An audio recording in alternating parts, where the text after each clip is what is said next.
may lurk a cankerworm, which is slowly but surely eating its way into one's very heart. No, I can't say I've ever thought of that. I've thought it often. What's the matter with the man? Isn't he well? Don't pay no heed to him. That's only Dick Deadeye. I say, it's a beast of a name, ain't it? Dick Deadeye. It's not a nice name. And I'm ugly too, ain't I? You are certainly plain. And I'm a three-cornered too, ain't I? You are rather triangular. That's it. I'm ugly, and they hate me for it. For you all hate me for it, don't you? We do! There. Well, Dick, we wouldn't go for hurting a fellow creature's feelings, but you can't expect a chap with a name like Dick Deadeye to be a popular character, now can you? No. It's asking too much, ain't it? It is. With such a face and form as mine, the noblest sentiments sound like the black utterances of a depraved imagination. It's human nature. I am resigned.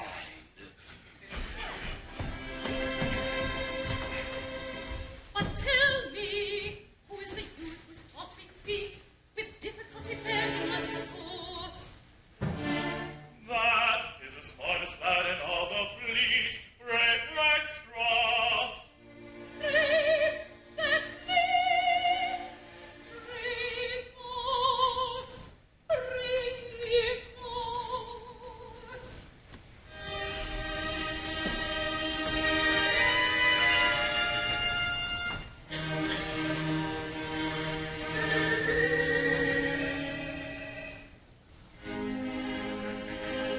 The nightingale sighed for the moon's bright ray, and told his tale in his own melodious way. He sang a well a day.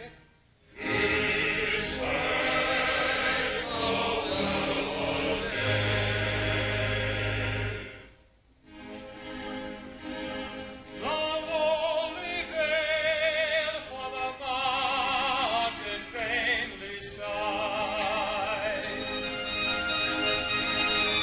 To his humble wail the echoing hills replied. They sang a well a day.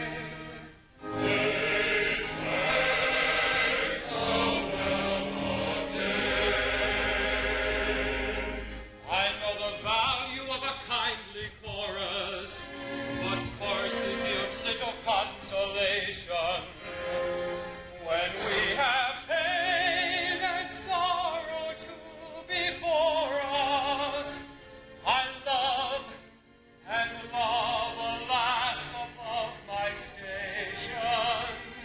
He loves at last above his station. Yes, alas, is much above his station.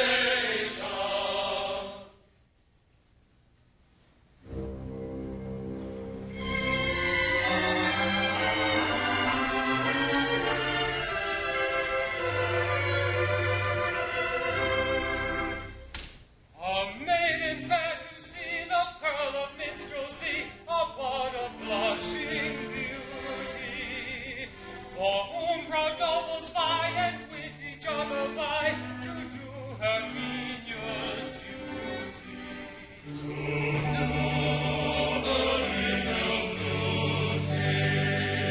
A suitor lowly born with hopeless passion torn, and poor beyond denying, has dared for her to pine at whose exalted shrine a world of wealth is sighing. A world of wealth is sighing. Unlearned he in aught save that which love has taught, for love had been his tutor.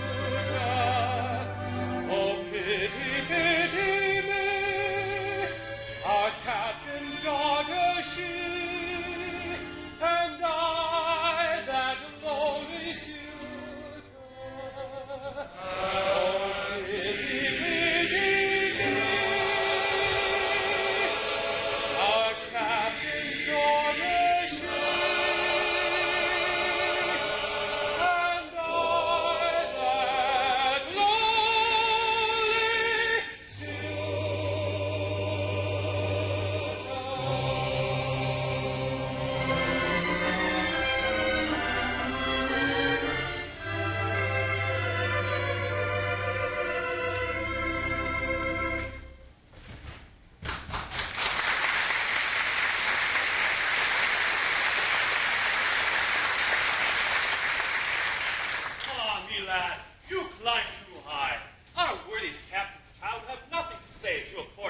like you, will she, lads? No. Captain's daughters don't marry foremast hands. Sure. Dick, Deadeye, them sentiments of yours are a disgrace to our common nature. But it's a strange anomaly that the daughter of a man who hails from the quarter-deck may not love another who lays out on the foliot-arm. For a man is but a man, whether he hoists his flag at the main truck or he slacks on the main deck.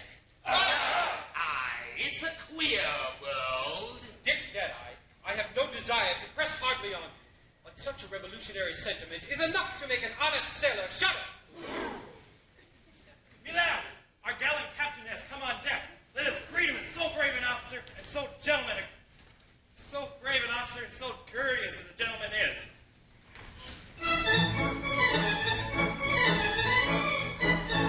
My gallant crew, good morning. Sir, good morning. I hope you're all quite well. Quite well. And you, sir?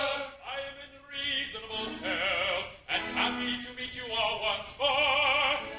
You do us wrong, sir.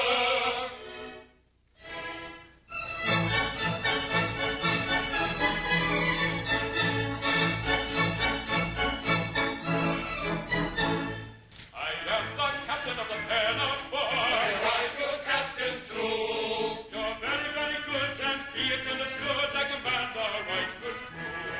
We're very, very good, and be it understood, he commands our right good crew. Related to a peer, I can hand, reef, and steer, or ship a 70. I have never known to quell in the fury of a gale, and I've never sink at sea. What never? No, never. What never?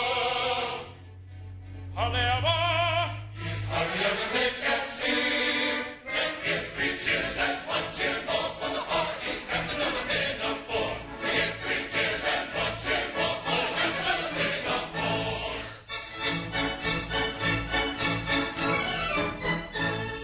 I do my best to satisfy you all. And with you we're quite content. You're exceedingly polite, and I think it's only right to return a compliment. We're exceedingly polite, and he thinks it's only right to return the compliment. Bad language or abuse I never use, whatever the emergency. Though bother it I may occasionally say, I never use a big D. What never? No, never. What never? Well, however, Hardly ever swears a big deal. Then give 3 cheers and 1 cheer more for the well-bred captain of the Pinafore. Give 3 cheers and 1 cheer more for the captain of the Pinafore.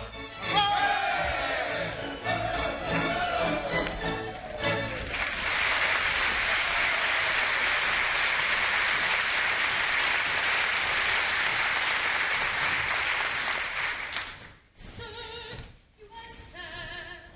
The silent eloquence of yonder tear that trembles on your eyelash proclaims a sorrow far more deep than common.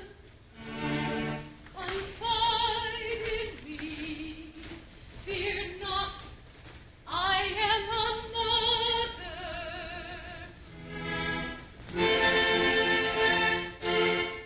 yes, little buttercup, I'm sad and sorry. My daughter Josephine, the fairest flower that ever blossomed on ancestral timber, is sought in marriage by Sir Joseph Porter, our Admiralty's first lord. But for some reason, she does not seem to tackle kindly to it. Oh, poor Sir Joseph. Oh, I know too well the anguish of a heart that loves but vainly. But see, here comes your most attractive daughter. I go farewell. A plump and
should look your best today, for Sir Joseph Porter, KCB, will be here this afternoon to claim your promised hand.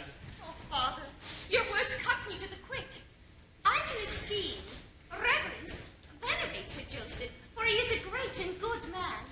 But, oh, I cannot love him. My heart is already given. It is then as I feared. Given? And to whom? Not to some gilded lord. No, Father. The object of my love is no lordling. Oh, pity me, for he is but a humble sailor on board your own ship. Impossible! Yes, it is true.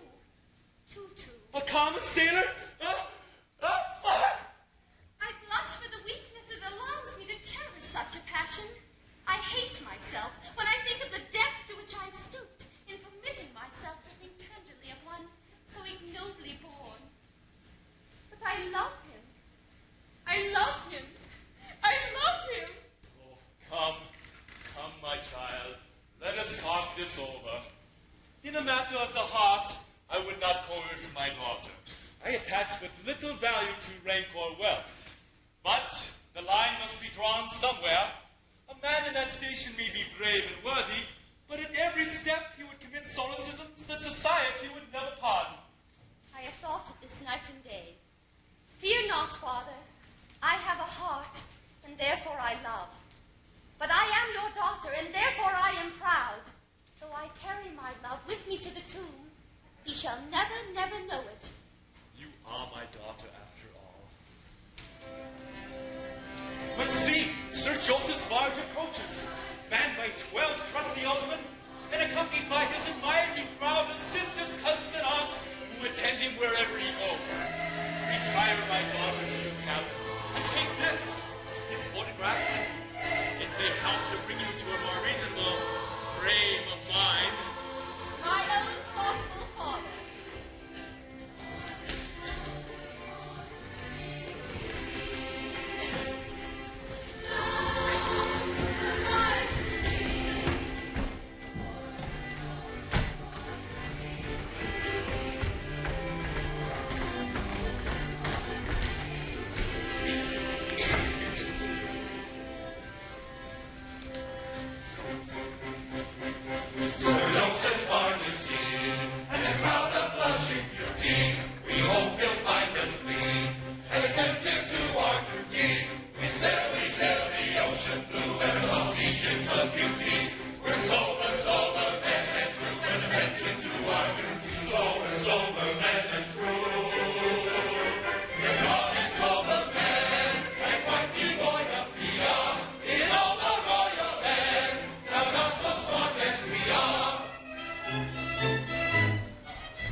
I am the monarch of the sea, ruler of the Queen's Navy, whose praise Great Britain loudly chants, and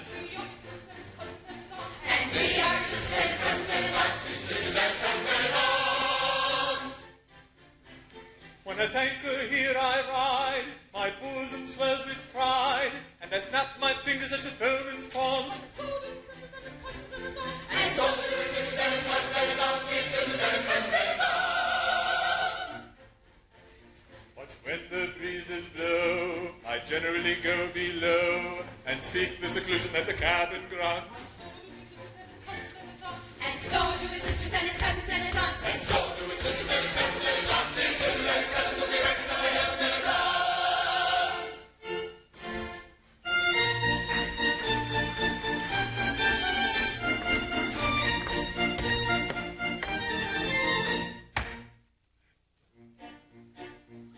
When I was a lad, I served a term as office boy to an attorney's firm. I cleaned the windows and I swept the floor, and I polished up the handle on the big front door. He polished up the handle on the big front door. I polished up that handle so carefully that now I am the ruler of the Queen's Navy. He polished up the handle so carefully that now he is the ruler of the Queen's Navy.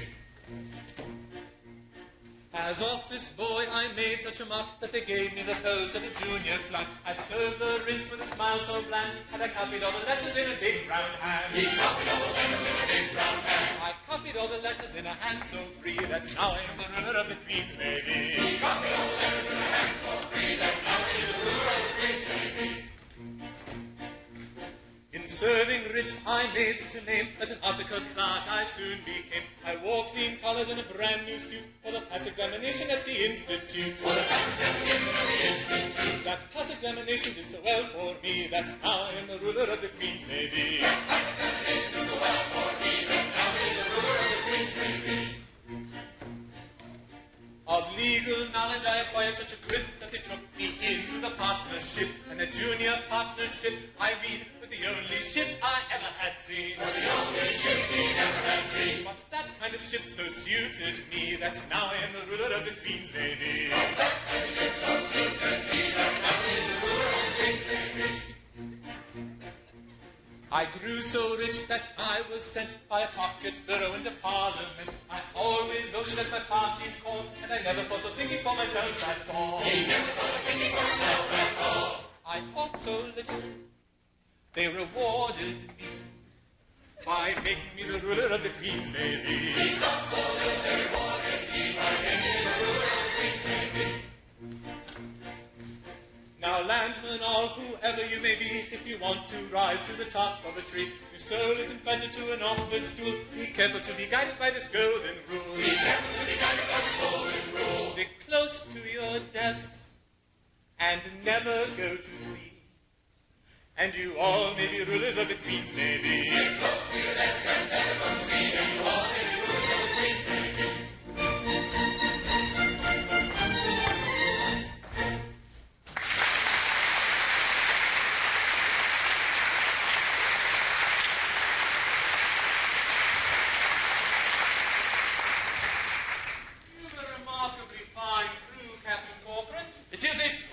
Sir Joseph.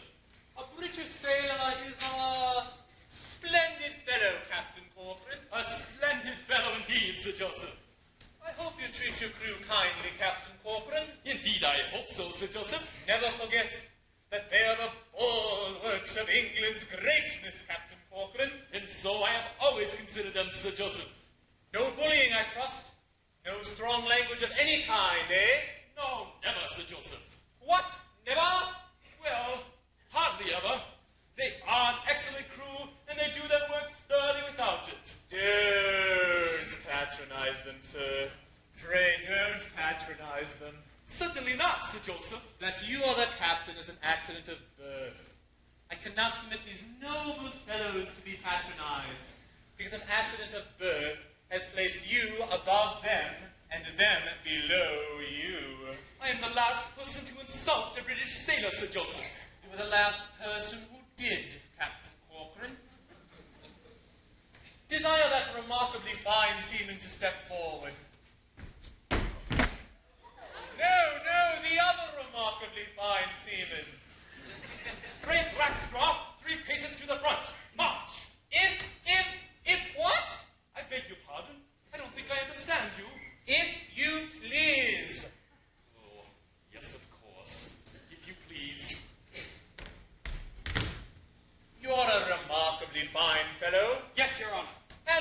first-rate seaman, I'll be bound.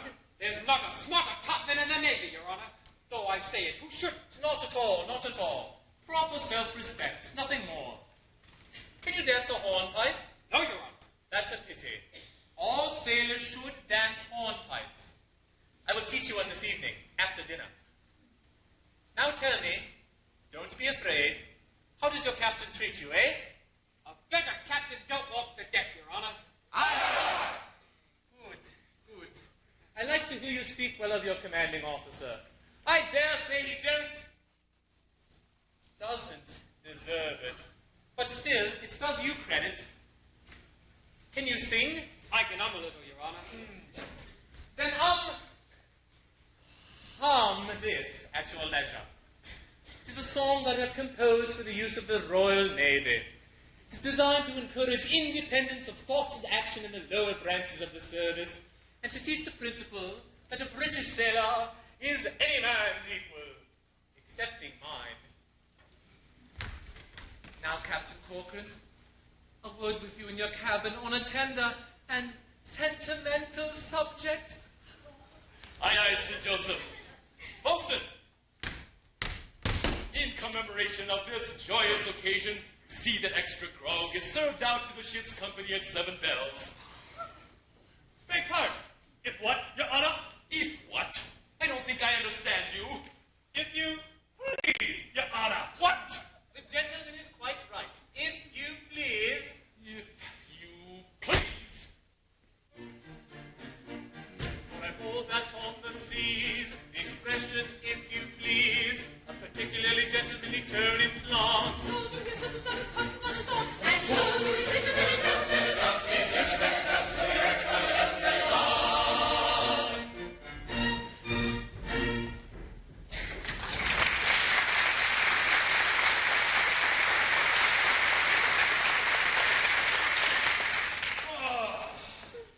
Sir Joseph's a true gentleman, courteous and considerate to the very humblest. True, Bosun, but we are not the very humblest. Sir Joseph has explained our true position to us. As he says, a British seaman is any man's equal, excepting his. And if Sir Joseph says that, is it not our duty to believe him? You're on the wrong tack, and so is he. He means well, but he don't know. When people have to obey orders from other people, equality is out of the question. Dick Deadeye, if you go for to infuriate this ship's company too far, I won't answer for being able to hold them in. I'm shocked. That's what I am. Shocked. Messmates, my mind's made up. I'll speak to the captain's daughter and tell her like an honest man the honest love I have for her. Is not my love as good as another's? Is not my heart as true as another's? Have I not hands and eyes and ears and limbs like another? True, I lack birth. You've birthed on board this very ship. Well said, I'd forgotten that. Messmates, what do you say? Do you approve my determination? We do! I don't. What's to be done with this poor hopeless chap? Let us sing him a song that Sir Joseph has kindly composed for us. Perhaps it will bring this here miserable creature to a proper state of mind.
me, they're neither combination of antithetical elements that are at eternal war with one another, driven hither by objective influences, thither by subjective emotions, wafted one moment into blazing day by mocking hope, plunged to the next into the Cimmerian darkness of tangible despair. I am but a living ganglion of irreconcilable antagonisms.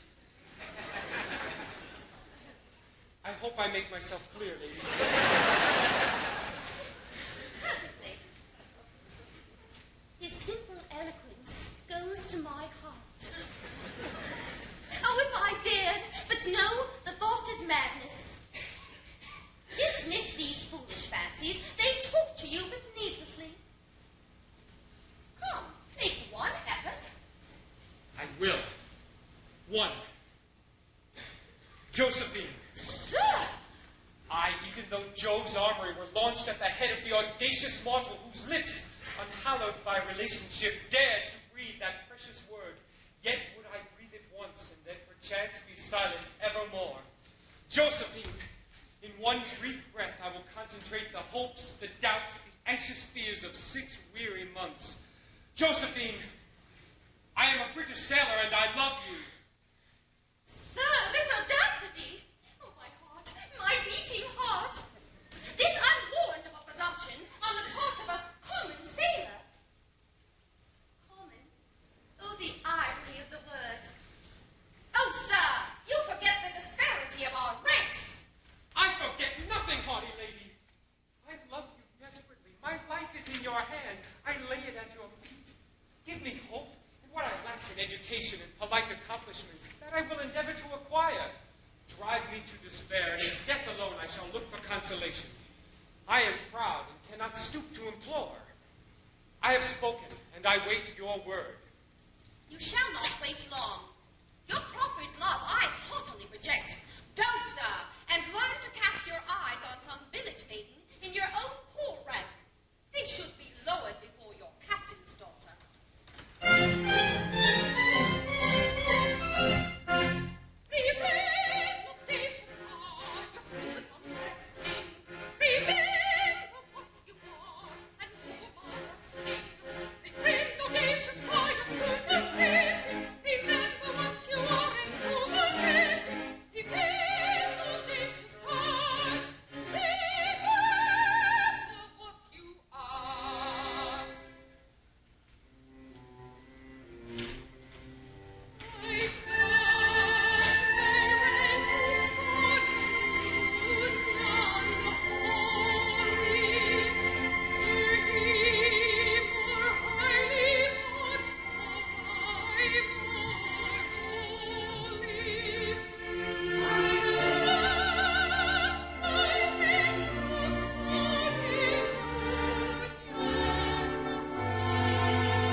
is a lady, she, oh, you lonely toilers of the way she's burned you all, I told you so.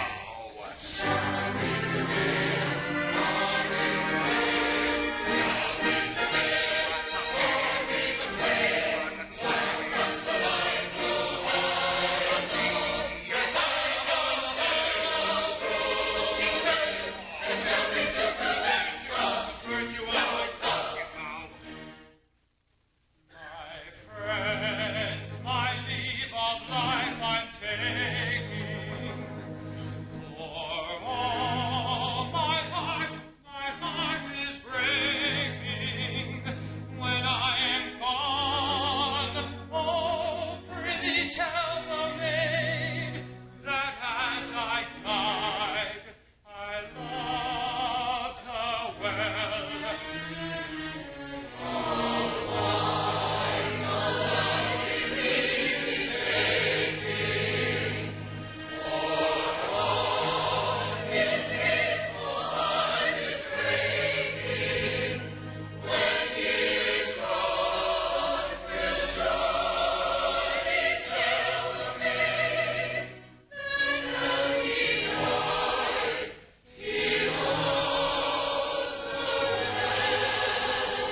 Be warned, my messmates, all who love in rank above you.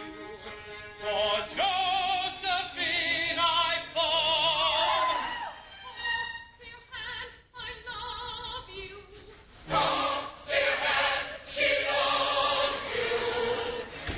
Loves me. Love you.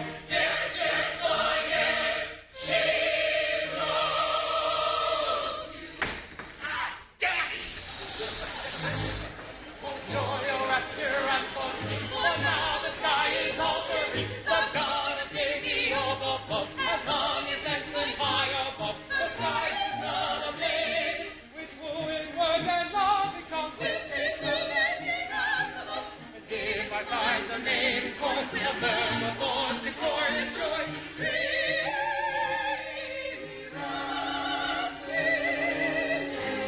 He thinks he's won his Josephine, for now the sky is all serene, a frowning thunderbolt above. There, their ill-assorted love, which now is all ablaze. Our captain, ere the day is gone, will be extremely down upon the wicked men who I'd employ to take his Josephine, less coy in many various ways. Our captain, unless I'm wrong, will be extremely down upon the wicked men who I'd employ will be extremely down upon the wicked men will be extremely down upon the wicked men in various ways. In many various ways. Our captain will be extremely down upon the wicked men in many various ways. He's very antiquated. And muffled or Without a lighthouse to is still ashore, the clergyman. shall make us one at 10:30. And then we Return for nothing for the bed. this May be met with bated breath and muffled or without a light, still as death is still ashore. A clergyman shall make them one at 10:30, and then they can return for nothing for the bed.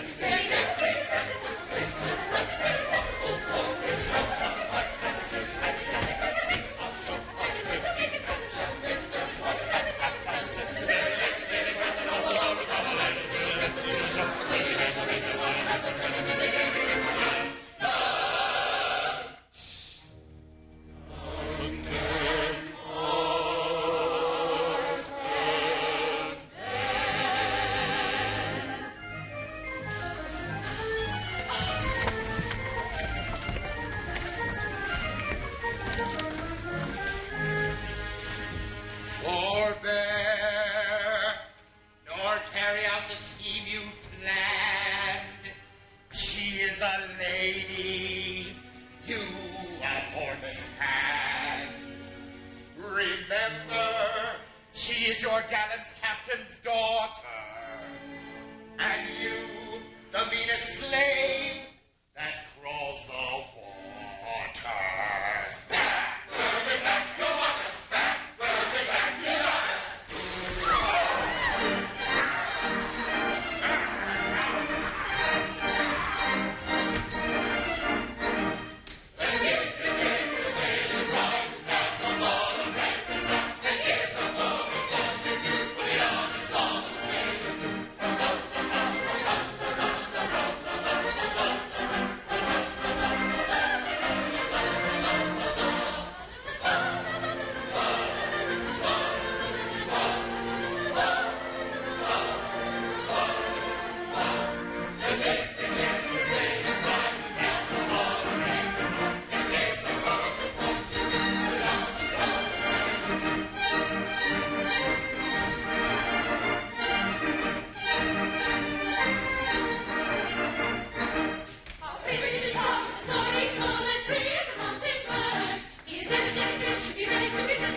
at sixes or at sevens, I have lived hitherto, free from the breath of slander, beloved by all my crew, a really popular commander. But now my kindly crew rebel, my daughter to a tar is Fargo, Sir Joseph storms and sad to tell, he threatens a court-martial. Ere moon to thee I speak, bright regent of the heavens, say why is everything either at sixes or at sevens? Fair moon, to thee I send, bright regent of the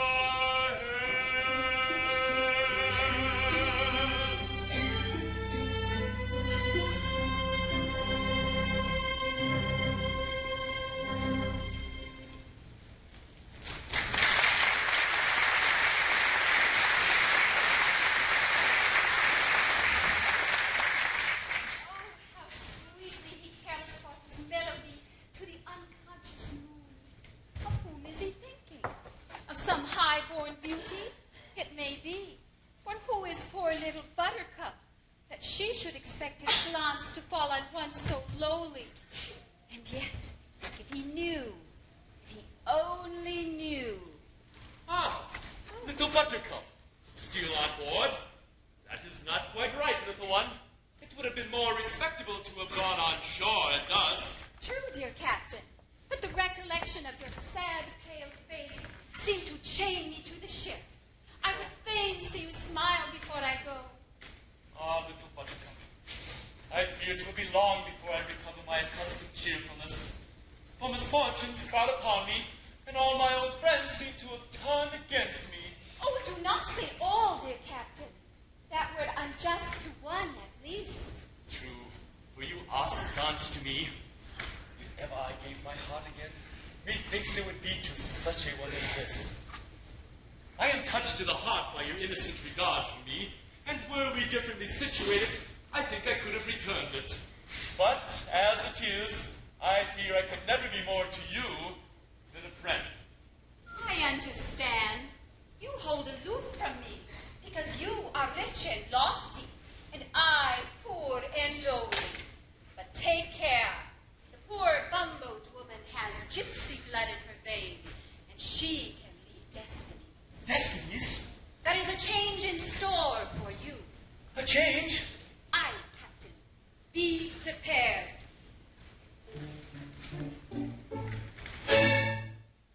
Things are seldom what they seem. Skim milk must go grates as green. Highlows, passes, planted feathers. Jackdaws strutting peacock's feathers. Very true, so they do. Black sheep dwell in every fold. All that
deserve the fair.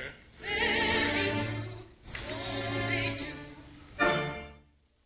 Wit is often good as not, spoils the child who spares a rod. Thirsty lambs run foxy dangers, dogs are found in many majors. Frequently, I agree. Talk at the chest of snatches, or a garment show new patches, only count the chip that hatches, man upon a pear he catches.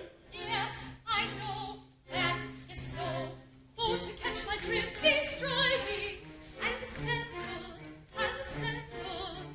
When he sees at what I'm driving, let him tremble, let him tremble. Oh, this to call you borrow, I should learn the truth with sorrow. Here today, gone tomorrow. Yes, I know. That is so. The honest thought above, I shall learn the truth with sorrow. Here today, gone tomorrow. Yes, I know. That is so.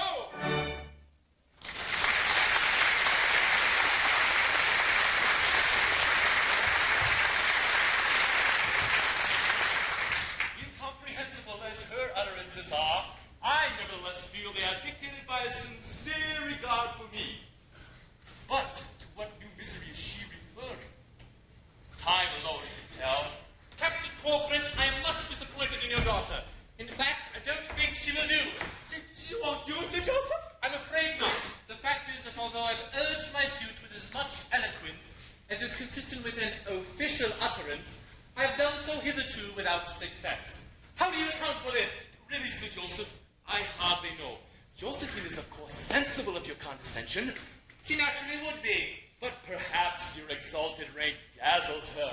Oh, you think it does? I can hardly say, but she is a modest girl, and her social position is far below your own. It may be that she feels she is not worthy of you. That's really a very sensible suggestion. It displays more knowledge of human nature than I have given you credit for. But see, she comes.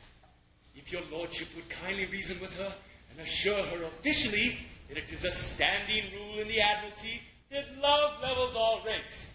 A respect for an official utterance might induce her to look upon your offer in its proper light. It is not unlikely. I will adopt your suggestion. But soft, she is here. Let us withdraw and watch our opportunity.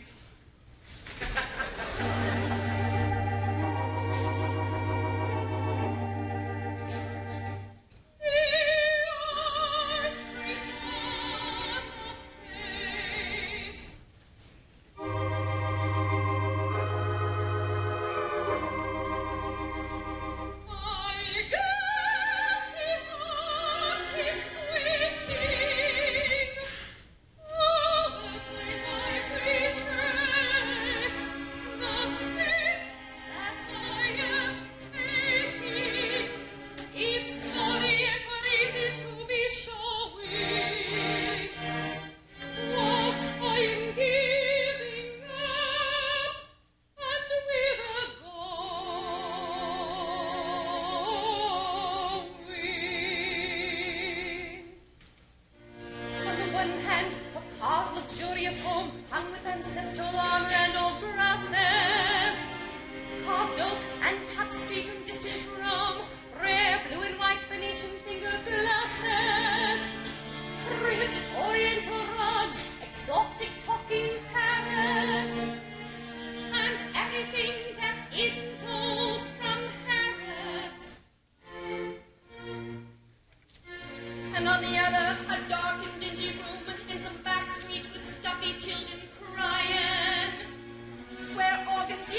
convey to you, officially, my assurance that if your hesitation is attributable to that circumstance, it is out of the question. Oh, then your lordship is of the opinion that married happiness is not inconsistent with discrepancy of rank. I am officially of that opinion. That the high and the lowly may be truly happy together as long as they truly love one another. Madam, I desire to convey to you, officially, my opinion that love is a platform upon which all ranks meet. Oh, thank you, Sir Joseph. I did hesitate, but I will hesitate no longer. He little thinks how eloquently he has pleaded his rival's cause.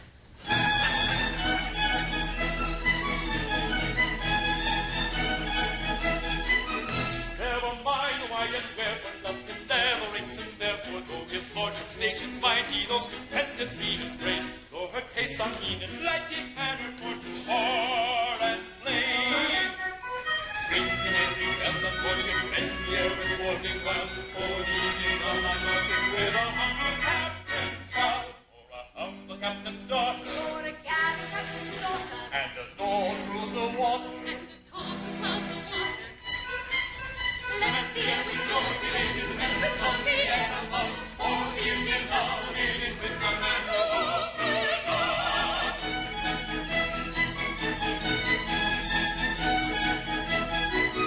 Never mind why and wherefore love can never ranks, and therefore, though your nautical relation in my set could scarcely pass, though you occupy a station in the lower middle class. Ring the merry bells and worship, rend the air with wording round, for the union of my lordship with a humble captain's child, or a humble captain's daughter, For a galley captain's daughter, and the Lord rules the water. and a talk about the water. Let the air with joy be laden, and the song the air above, for the union love maiden with the man who holds her love. Never mind the why and wherefore, love can never ranks, and therefore I admit the jurisdiction. Ably have you played your part. You have carried firm conviction to my hesitating heart. Ring the merry bells on worship, rend the air with wording round, for the union of my lordship with a humble captain's child, or a humble captain's daughter, For a galley captain's daughter, and the Lord rules the water. and the talk across the water. Let the air with joy be laden, Ring the merry bells on worship, for the union of the maiden. for her union with my lordship, and the song the air above, for the man who owns her love, and the song the air above, for the man who owns her love.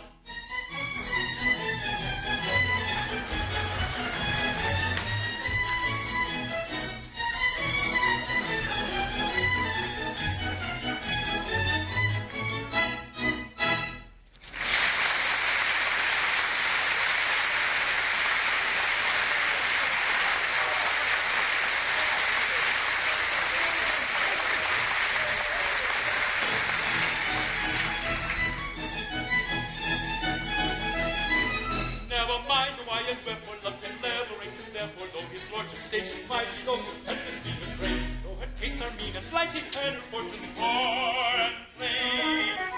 Ring the merry bells on worship, rend the air with wording round, for the union of my lordship with a humble captain's child, or a humble captain's daughter, For a galley captain's daughter, and the Lord rules the water. and the talk across the water. Let the air with joy be laden, and the song the air above, for the union of the maiden with the man who holds her love.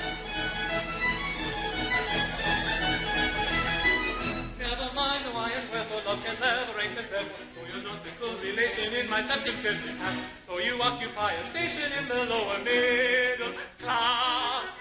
Ring the merry bells on worship, rend the air with wording round, for the union of my lordship with a humble captain's child, or a humble captain's daughter, For a galley captain's daughter, and the Lord rules the water. and the talk across the water.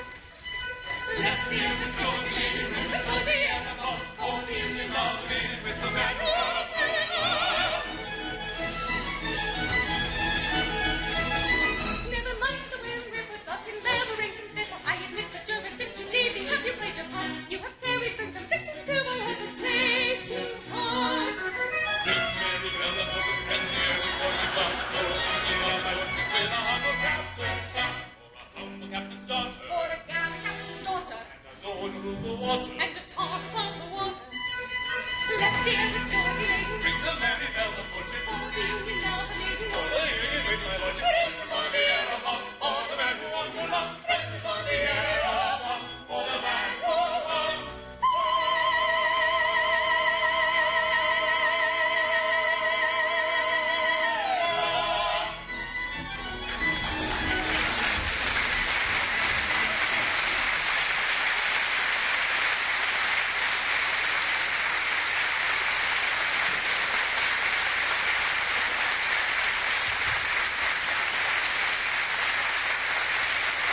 unanswerable. Captain Corcoran, it is one of the most splendid characteristics of this glorious country that official utterances are invariably regarded as unanswerable. At last my fond hopes are to be crowned. My only daughter is to become the bride of a cabinet minister. The prospect is Elysian. Captain! Deadeye! You here? Oh, don't! Captain, I'm a pleasant to look at and me name's agin me, but I ain't as bad as I seem. What would you with me? I've come to give you notice. Indeed. Do you propose to leave the Navy then? No, no, you misunderstand me. Listen. I'm Captain, I've important information. Sing hey, the kind commander that you are, about a certain intimate relation. Sing hey, the merry maiden and the tar. The merry, merry maiden, the merry, merry maiden, sing hey, the merry maiden and the tar. Good fellow in conundrums you are speaking, sing hey, the mystic sailor that you are. The answer to the vainly I am seeking, sing hey, the merry maiden and the tar. The merry, merry maiden, the merry, merry maiden, sing hey, the merry maiden and the tar. I'm Captain, your young lady is a sighing. Sing hey, the simple captain that you are. This very night with Rackstraw to be flying. Sing hey, the merry maiden and the tar. The merry, merry maiden, the merry, merry maiden, the much merry maiden and the tar. Good fellow, you have given time warning. Sing hey, the thoughtful sailor that you are. I'll talk to Master Rockstraw in the morning. Sing hey, the cat of nine tails and the tar. The merry cat of nine,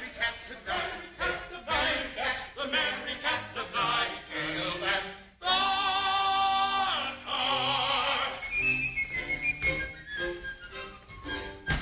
Hey!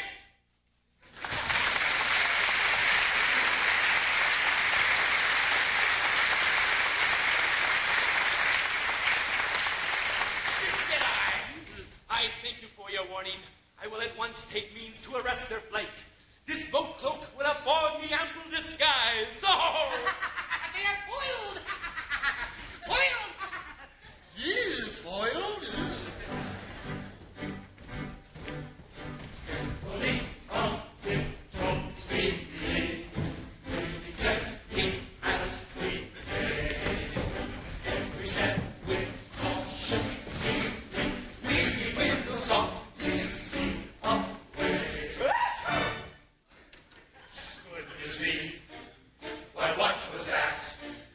Silent be.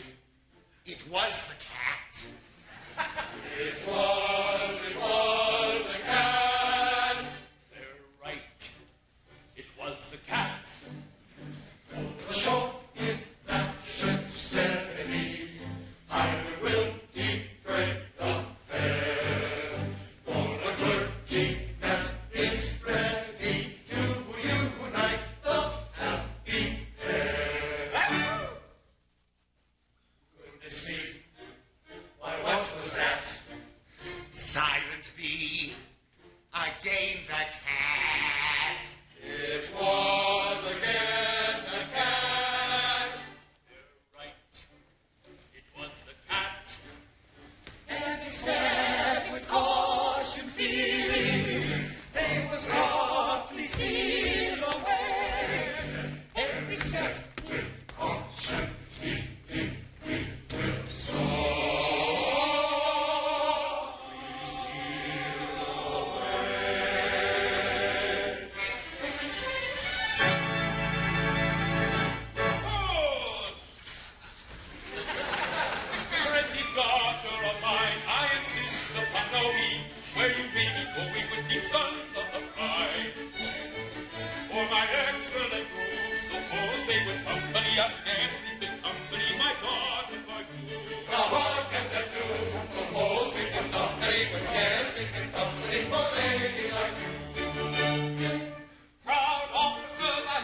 is not easy to express. My amazement, my surprise, you may learn from the expression of my eyes. My lord, one word, the facts are not before you. The word was injudicious, I allow. But hear my explanation, I implore you, and you will be indignant too, I vow. I will hear of no defense. Attempt none if you're sensible. That word of evil sense is wholly indefensible. Go, rebel, get you hence to your cabin with celerity. This is the consequence of ill-advised asperity. This is the consequence of ill-advised asperity. For I'll bid you all along to refrain from language strong, for I haven't any sympathy for ill-bred tongues. No more have sisters, doors, cousins, doors, aunts. No more have a sister, doors, cousins, doors, aunts. His sisters, doors, cousins, to be reckoned from the cousins, doors, aunts. For he is an Englishman. For he himself has said it, and is written to his fame, that he is an Englishman, that he is an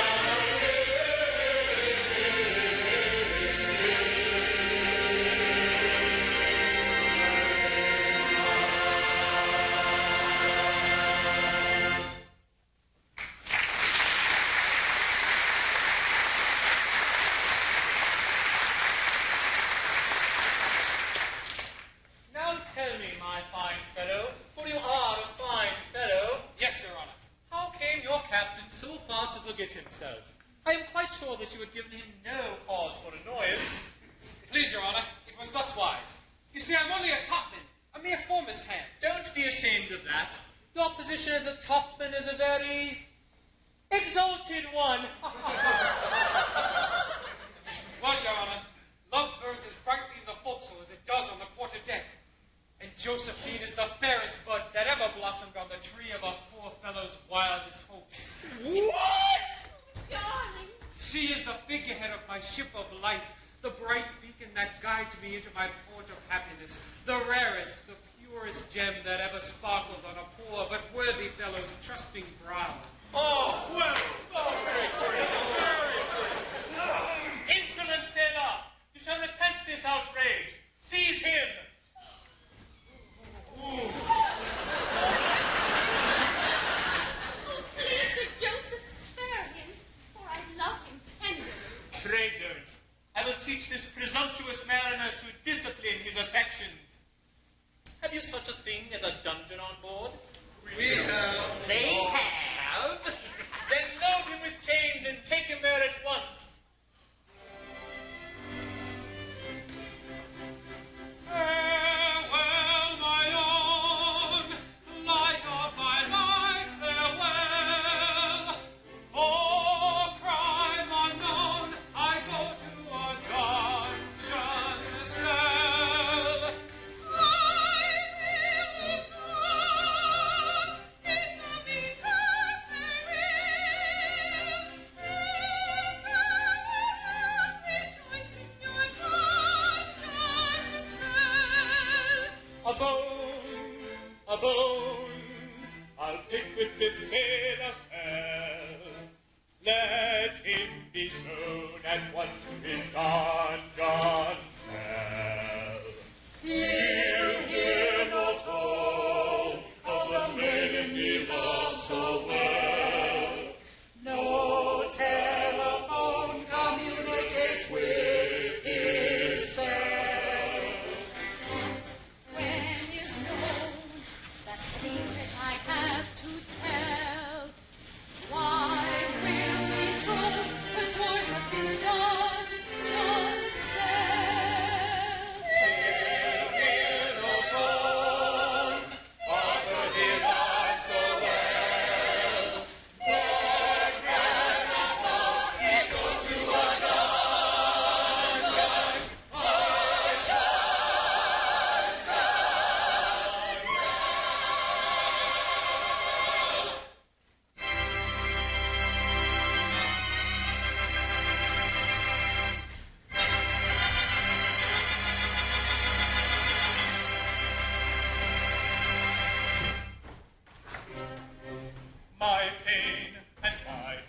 press. Again, it is not easy to express. My amazement, my surprise, again you may discover from my eyes. How terrible the aspect of his eyes! And upon your laws you lay much stress. A long concealed crime I would confess.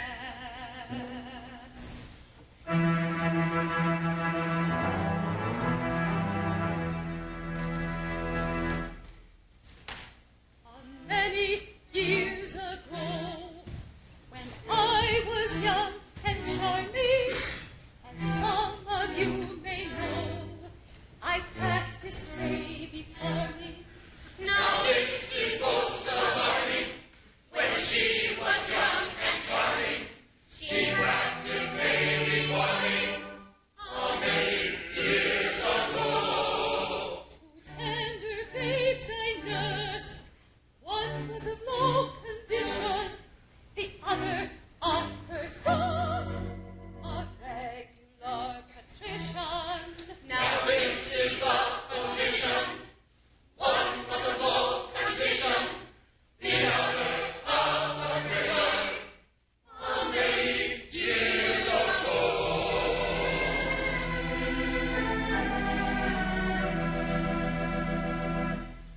Oh, bitter is my cup. However could I do it? I mixed those children up, and not a creature knew it. However could you do it? Someday, no doubt, you'll brew it. Although no creature knew it. How many years ago? In time each little waif forsook his foster mother.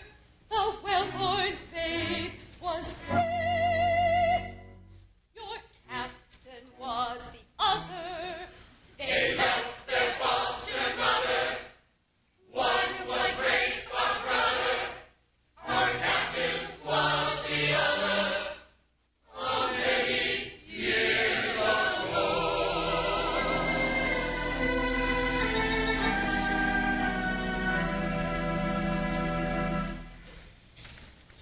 Then I am to understand that Wraith and the captain were exchanged in childhood's happy hours?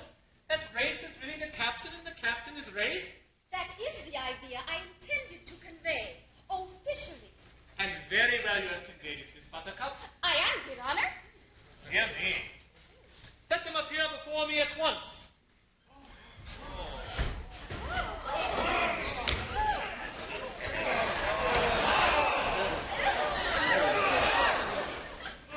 My father, a common sailor. It is hard, is it not, my dear? This is a very singular occurrence. I congratulate you. Well, Captain Rackstraw, desire that remarkably fine seaman to step forward.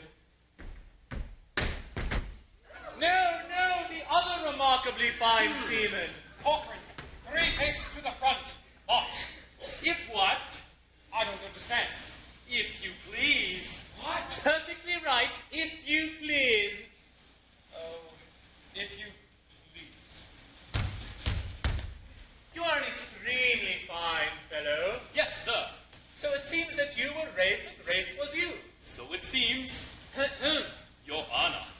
Well, I need not tell you that after this change in your condition, a marriage with your daughter would be out of the question. Don't say that, Your Honor. Love levels all rates, you know. It does to a considerable extent, but it does not level them as much as that. Here, take her, sir, and mind you, treat her kindly. Oh, bliss. Oh, rapture. Oh, rapture. Oh, bliss. Sad my lot and sorry. What shall I do? I cannot live alone. Fear nothing. While I live, I'll not desert you. I'll soothe and comfort your declining days. No, Hebe, don't do that. Yes, indeed, I'd rather. Oh, very well, then. Tomorrow morn our vows shall all be plighted.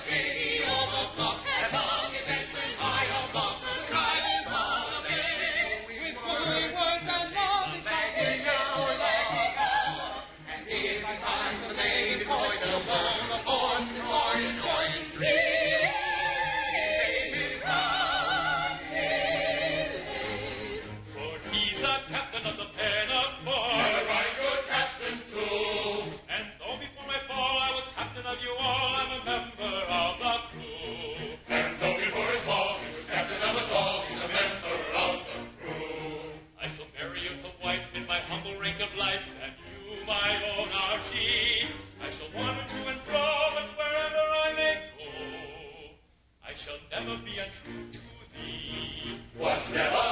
No, never. What never? Well, I'll ever.